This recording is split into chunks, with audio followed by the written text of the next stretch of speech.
I've been surfing for over 20 years now.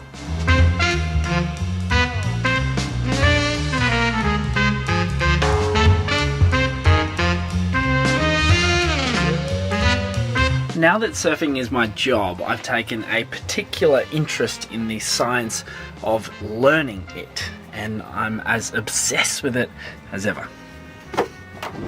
As far as sports go, it's a really tricky one to progress because the changing nature of the ocean and waves makes repetition a little hard to come by.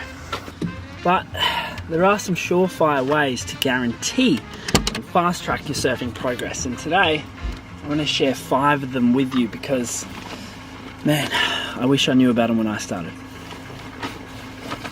And make sure you stick around till the end of the video because I'm going to teach you guys a really helpful training routine that's going to totally transform your surfing.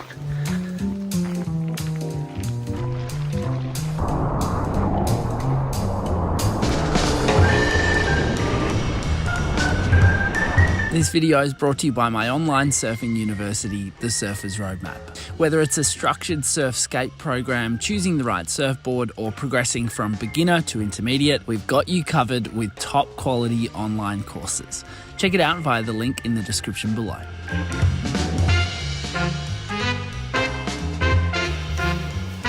Number 1, the fact that you can progress at any age. I think there's a general conception that as you get older, attaining skills is harder. But in surfing, I found that this is not quite the case. You can progress just as fast in your mid-20s, mid-30s, mid-40s with the right approach. And that is probably key, the right approach. There are 3 main factors to get this right. And number 1 is mindset. Science shows pretty clearly that if you have the belief that you can learn something, then it's going to have a major impact on whether you actually do. Obviously, if you have the confidence and the belief that you can actually attain a certain level of surfing, this means that it becomes more possible for you to do so. And number 2, frequency of practice. I'm sorry, but you probably need to start surfing more than once a week if you want to progress with any sort of pace. 3 is obviously quality of guidance and input into your surfing, which is literally the main reason I created the Surfer's Roadmap. Surfers have suffered from a lack of clarity when it comes to a step-by-step approach to improving their surfing. So if you believe you can improve, if you commit to surfing a lot, or at least as much as you can, more than you probably think you need to, and you actually gain a clear picture of what it is exactly you're trying to achieve with your surfing, that is, you get good guidance and steps on how to actually achieve those tangible things, then progression will come at any age. Number 2, that overcoming a fear of waves actually requires a step-by-step approach. Many surfers, when they start, have a fear of a certain size of wave. Now, I'm here to tell you that every surfer has a fear of a certain size of wave. It's just all relative to their experience. The big mistake here is presuming that there's something wrong with you for fearing that wave, and maybe assuming that every other surfer, the surfers that you aspire to be like, don't have a fear of waves, and that's simply not true. Everybody, no matter who you're looking at, has a fear of a certain type of wave, and the main factor here is their experience, their exposure. I found that by gradually exposing yourself to waves slightly out of your comfort zone is the best way to deaden and desensitize yourself to those types of waves. And before you know it, it actually happens without you really noticing. The waves that you used to be scared of, all of a sudden are no longer scary to you. I grew up in Adelaide, which literally has no surf. It took me almost into my 20s before I could even fathom surfing a wave over 4 foot. And yet now it's become a lot more possible, and I actually start to chase those waves and really enjoy it. And the next level up that scares me is obviously a lot bigger. The way I was able to do that was through gradual exposure over a number of years to waves slightly outside my comfort zone. Now, obviously we don't want to push you too much because that's going to cause anxiety. If we look at the science of flow state, we want to slightly challenge you, and then that's going to eventually bring up your skill level to be able to match that of the more intense waves. The fear itself never actually goes away. It just takes a bigger wave to instill it in you now. Essentially, our yardstick, our measuring device, has changed. Quick tip, if being out in challenging surf with a surfboard tied to you via a leg rope is a challenging and scary idea for you, which it is for a lot of people, then I recommend going out and actually swimming amongst the lineup to start to develop that confidence and to settle you in, take you out of your head a little bit. Obviously you need to be a good swimmer though. Number 3 is that surf skate training can pretty much perfect your on-wave technique, especially if you're an intermediate surfer. As I mentioned at the start of this video, in surfing, repetition is hard to come by, and that's why I've used surf skates consistently for myself and my clients to great success over the years, because you can get that repetition on land in a safe, controlled environment.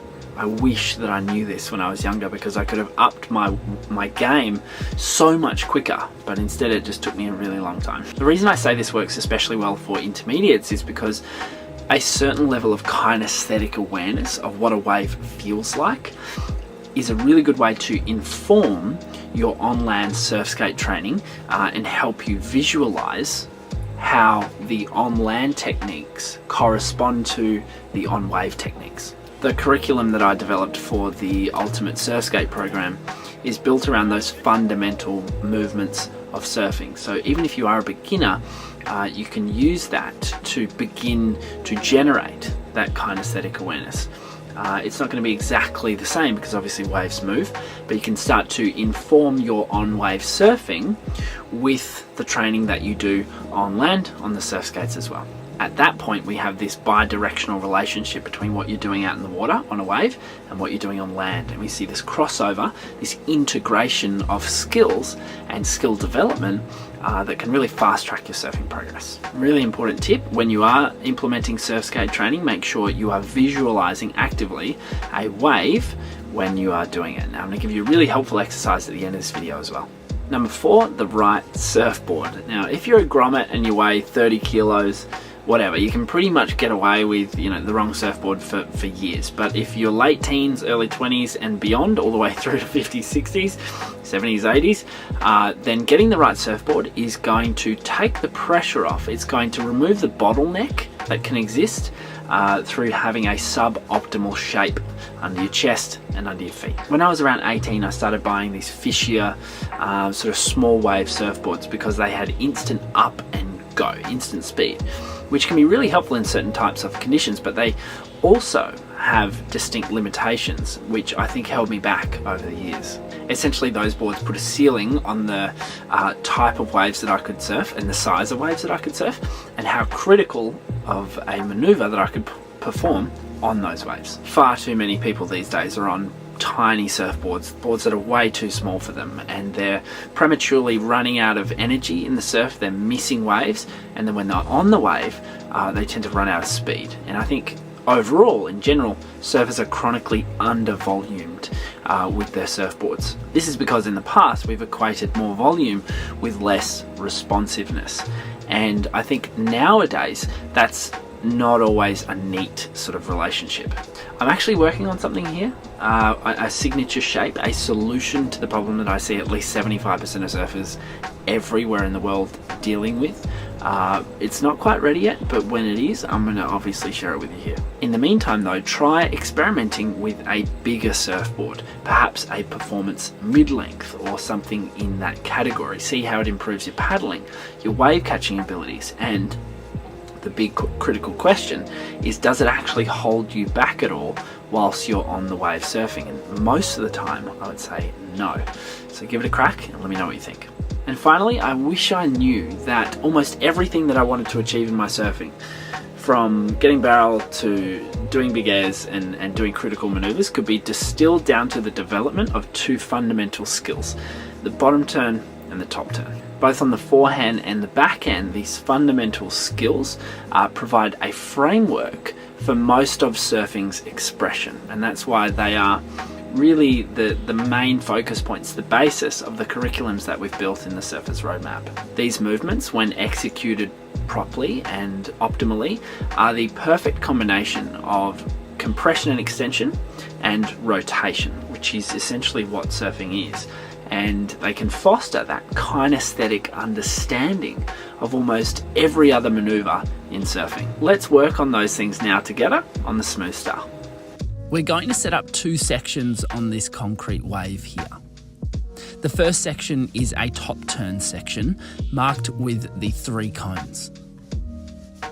Our second section immediately after is a re-entry section, marked here by the 2 cones. Initially approach this as a forehand wave and really focus on the timing of the ease into compression, which starts here at the first cone.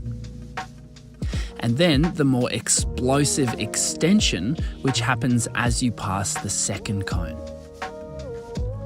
Perform the top turn with good technique and really focus on extending the back leg and transitioning straight into your next bottom turn and re-entry manoeuvre. Practicing this exercise, filming yourself and then comparing it to good surfers is a fantastic way to achieve repetition and to more fully understand the subtle dynamics of power expression in surfing.